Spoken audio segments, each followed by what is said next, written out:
My daughter had passed away. Her name was Riley. She was 5 years old. The decision for organ donation came early in the process. We were approached by a person, a family friend, with an opinion. Hey, you should really donate her organs. And I think the timing for us was just something I couldn't comprehend. My father had a massive stroke. He was on life support. And at one point, someone came up to us in the hospital and asked if we would donate my father's organs. It turned me off so much that I was against the idea. It wasn't brought to me with facts. It was brought to me with an opinion. I understood very little about it. My mother was very upset. How disrespectful. My husband's not even dead an hour and you're asking me this question.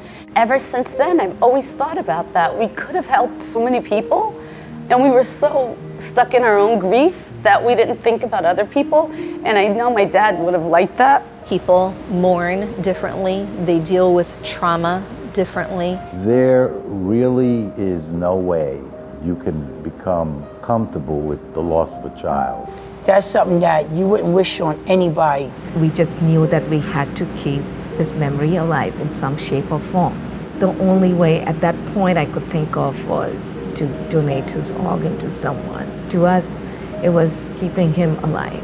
Sometimes tragedy happens, but if you can find something good out of it, no telling who lives you can save. It's not just keeping him alive, you're saving lives. Oh, I'm so proud of my baby. She only lived to be 13 months, but she got to save 3 lives of 3 other children. Their mothers don't have to suffer like I had to suffer. The truth is, it's tough. You know, I'd love to sit here and tell you the proverbial high road is always the best, and it's so amazing, and we saved a life. I lost a life.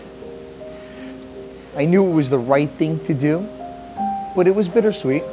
You know, we said, yeah, this is something she would want. She was a giver, so we know that she would want to do something to help others when she can't benefit from anything that she has right now. He was so kind-hearted, always willing to help someone.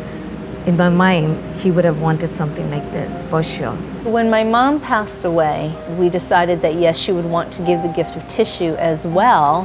Her organs saved 3 people, and her tissue enhanced the lives of over 43 others. Everybody's main question is, how did I make the decision? Especially when I talk to minorities. Because of various historical instances, their reluctance is understandable. It's usually a lot of urban legends. There's a lot of misunderstandings, unfortunately, in the faith communities. In the Catholic religion, you're always taught to give and to give and to give, which is a great thing. You know, we advocate for a lot of things. You know, the care of the poor and the sick, and this falls under that. There's no restrictions when it comes to faith, and I think that it shows way more your faith and your devotion to God, whatever God you worship, that you would say, well, how can I serve? It's a very hard thing to know that the only way for you to get better is going to be because someone else's life ended. I chose to focus on the fact that that was a very courageous family that was able to make such a decision. The best way to honor the memory that you have for anybody is to allow them to be a hero. And that's exactly how I view my donor. There isn't a single day where we don't thank our donor family. That one decision of theirs literally changed our entire lives. I feel really fortunate that he's healthy and the quality of his life is so much better. After the transplant, every day is sweet.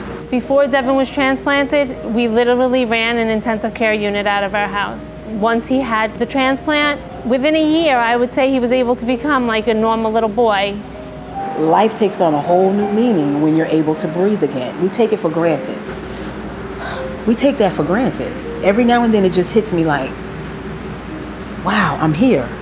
An organ is amazing, it saves lives, but my cornea transplant, I would say, it saved my life, my work life, my family life. Everything changed because of the cornea transplant. We all are here to help one another, any which way we can.